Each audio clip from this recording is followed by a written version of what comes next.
নম্বর হলো তাওয়াফ কালে দোয়া পড়া। রুকনে ইয়ামানি এবং হজরে আসওয়াদ এর মধ্যবর্তী স্থানে রাসূল আকরাম সাল্লাল্লাহু আলাইহি ওয়াসাল্লাম একটা দোয়া পড়তেন। عن عبد الله بن سعيد قال سمعت رسول الله صلى الله عليه وسلم يقول ما بين الركنين ربنا آتنا في الدنيا حسنة وفي الآخرة حسنة وقنا عذاب النار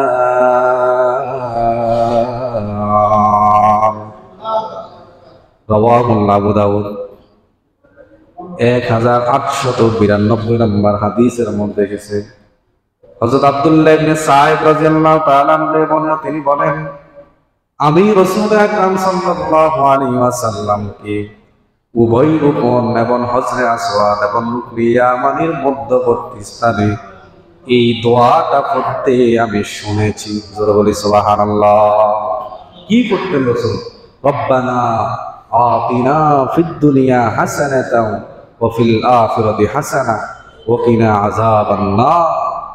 আল্লাহ দুনিয়াতে কল্যাণ দান করুন এবং আখিরাতেও কল্যাণ দান করুন এবং জাহান্নামের আগুন থেকে আমাদেরকে মুক্তি দান করুন।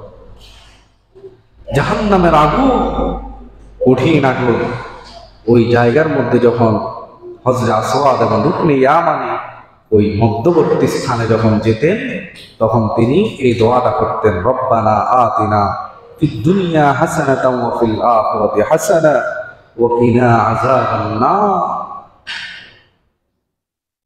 আমরা যদি কখনো যাই সেখানে এই দোয়াটা করব।